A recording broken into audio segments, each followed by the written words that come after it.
Thank you. Good afternoon, everyone.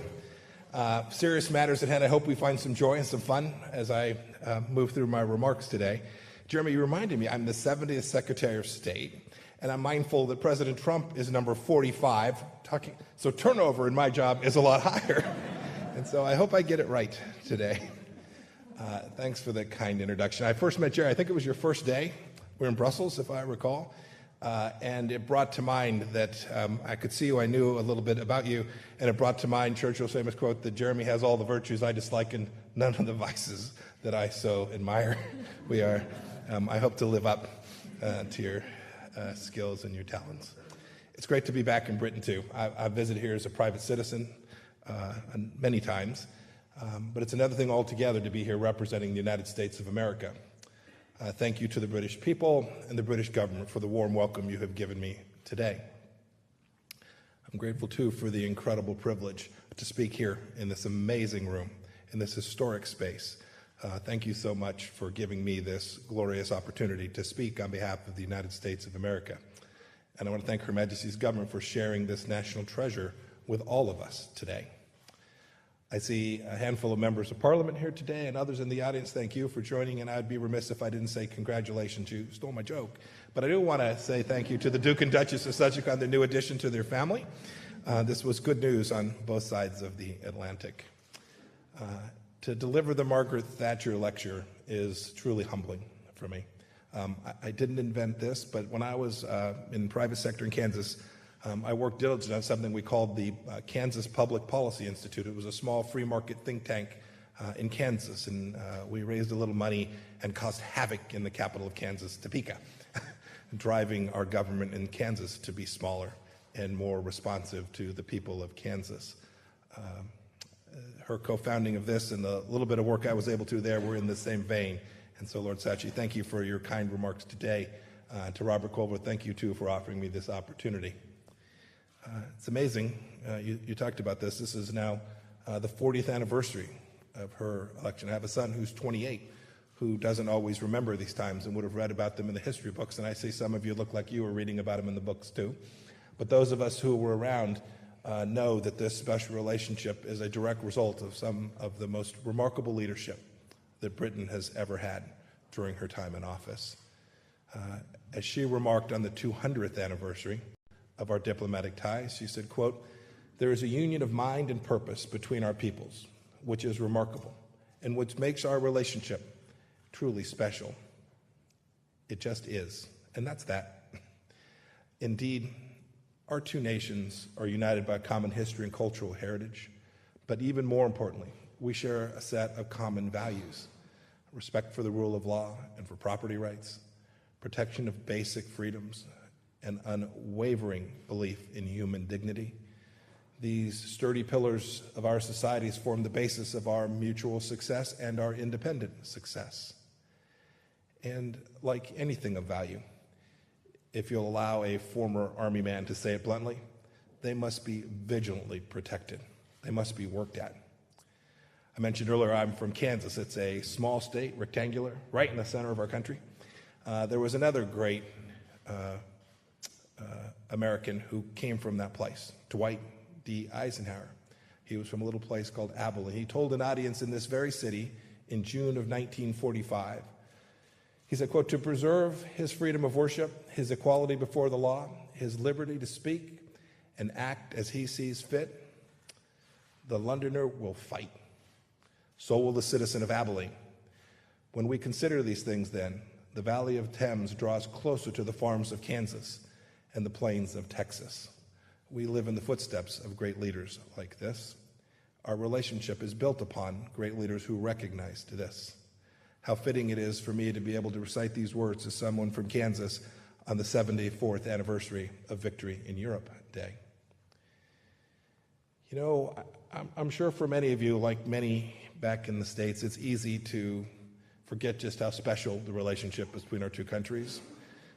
We have a robust defense partnership in truly every sense of the word. Your sailors have berths on American ships. The United Kingdom was spending 2% of GDP on defense well before President Trump demanded it of every NATO member. But even the vast sums of money are a pittance compared to the British blood that has been spilled fighting alongside us for decades. For this, I'm grateful. There's our intelligence relationship, too, as well as our diplomatic partnership. I saw firsthand when I was the director of the United States Central Intelligence Agency, every day, the incredible value of our British partners. MI6, MI5, GCHQ, each of them delivering to keep the American people more safe and secure. In fact, I'm sure they were listening to me on my flight in. Yeah, that'll come back to haunt me. As Secretary of State, look, I see it too. I've been doing this now. I've been a year and a couple weeks as Secretary of State. I see your diplomats who are free to enter our headquarters in Washington, D.C., wearing the very same badges that we do. No other country has a privilege that special. Nor can I forget about the massive educational and cultural exchanges which have blessed both of our peoples over so many years. Indeed, in her younger years, Margaret Thatcher participated in a program that's still around today. It's called the State Department's International Visitor Leadership Program. We try to train people around the world about American values. I am confident we learned more from her than she did from us. And not the least of all, between our two countries, is the incredibly important economic relationship that we have. The model for the rest of the world to emulate. We're the world's largest economy. Yours is fifth largest. The volume of trade between our two nations is staggering. We collectively set the standards for innovation, for entrepreneurship, and also importantly for human striving. Our economies are the envy of the world, and I'll come back to that.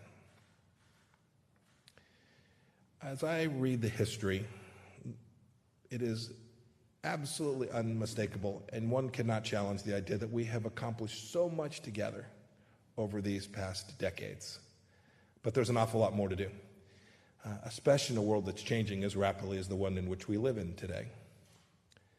As a Secretary of State, I see a landscape that is far more complex than the one that we faced together in the Cold War. We faced Islamist terrorism, as Londoners and those who live in Manchester know so well. We faced the reemergence of great power competition in the likes of China and Russia and the Islamic Republic of Iran.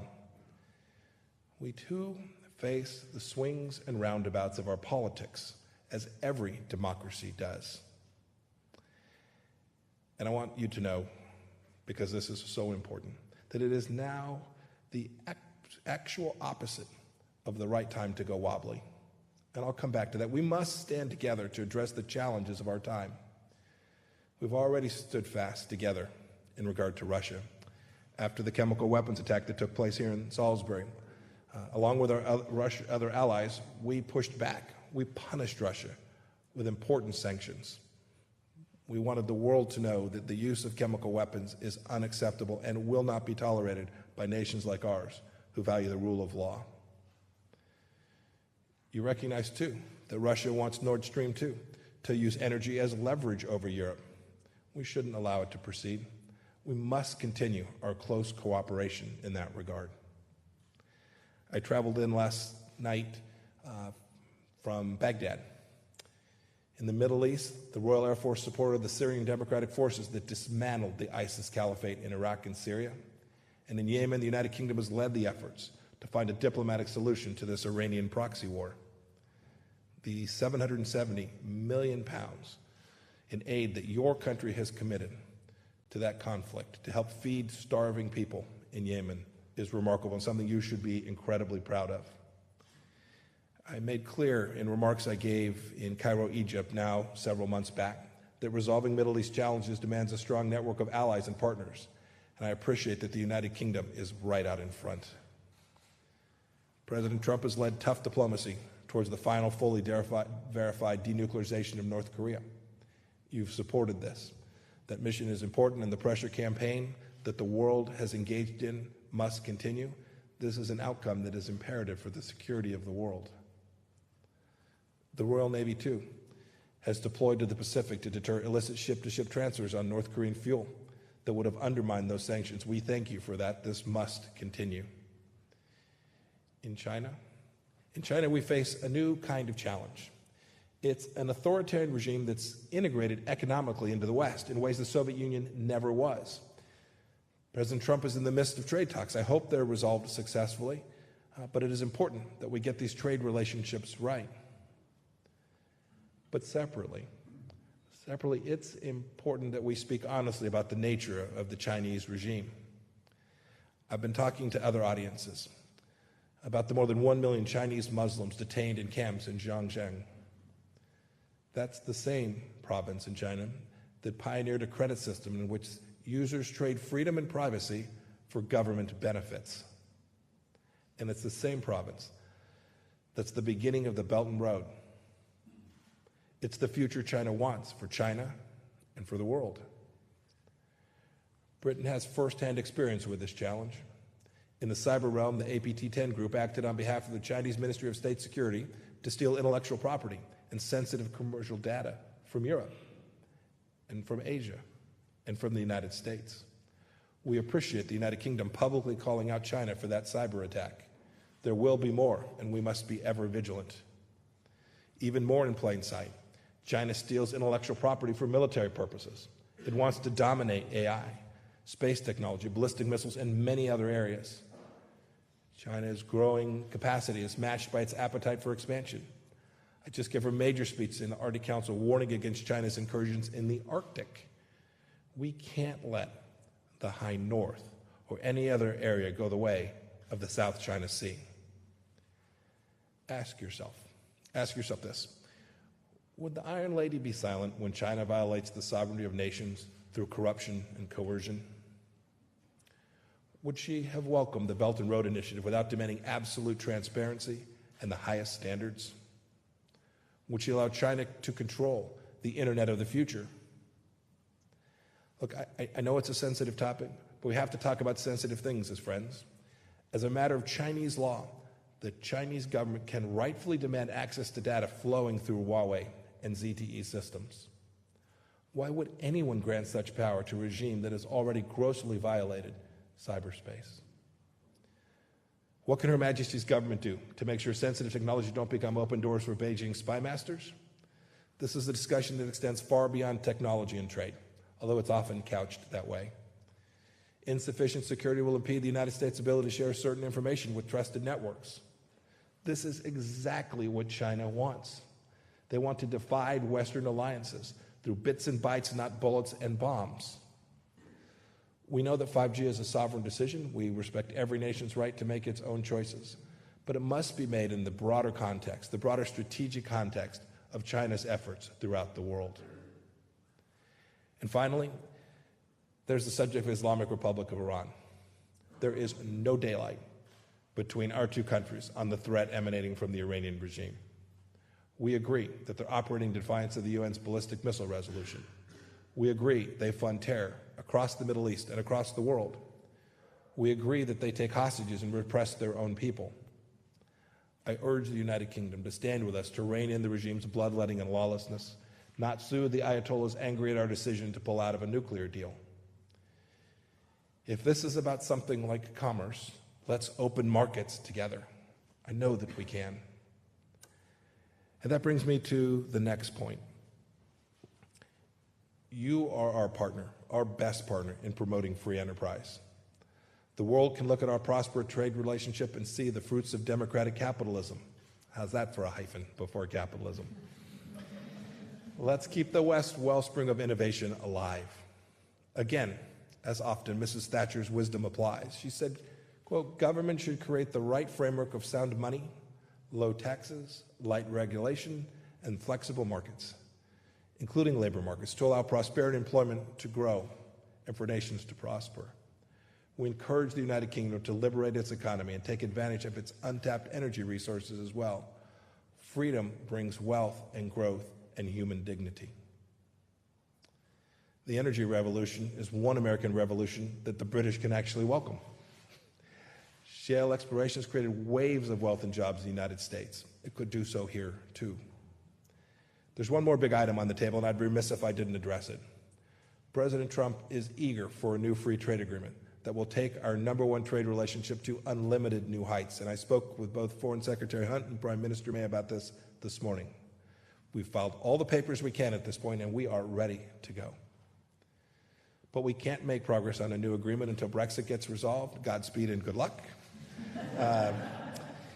How it turns out is, of course, your sovereign choice, but whatever happens, you should know we will honor that decision. Look, our relationship has been amazing and strong before Brexit, and it will be strong after it. Ultimately, when all is settled, you'll be first in line for a new trade deal, not at the end of the queue. Finally, I'd like to address to the shared values we hold so dear. I'm troubled by the anti-Semitism that's emerging again in our society and in yours. We must stop this cancer before it metastasizes even further.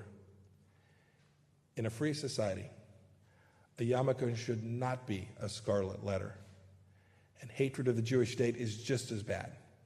As I said in a speech now several weeks back, anti-Zionism is anti-Semitism.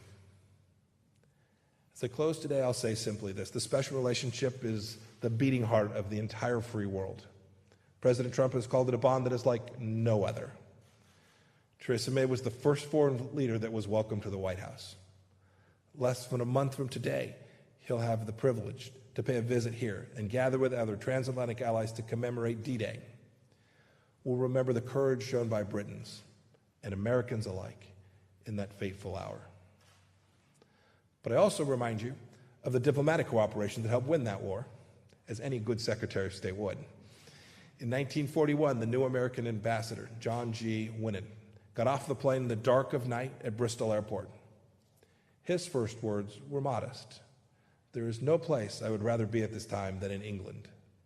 Those words were conveying his solidarity with your nation right from the get-go. He chose not to live in the official ambassador's residence. That seems unimaginable, having just left Winchester. Instead, a modest flat was where he took his residence. He ate the same rations as Londoners. He joined them in the shelters during air raids. Day in and day out, he worked closely with Churchill, helping to coordinate urgent lines of effort. We all know how that story ended. We won the war. When he and Churchill met for the last time, Churchill described him this way, quote, "He is a friend of Britain, but he is more than a friend of Britain. He is a friend of justice, of freedom, and of truth." Nothing has changed. Literally nothing. As Secretary of State and a representative of President Trump, I tell the people of the United Kingdom that America will remain a friend to you and a friend of justice, freedom, and truth. Let our nations go forward in that same spirit. Let's recognize how special this relationship really is. Let's tend to it. Let's expand it. And as Mrs. Thatcher once toasted President Reagan, let us look forward with confidence to the next 200 years of Anglo-American friendship, to an enduring and confident alliance, and to peace and freedom for today's and future generations. Thank you, and may God bless you.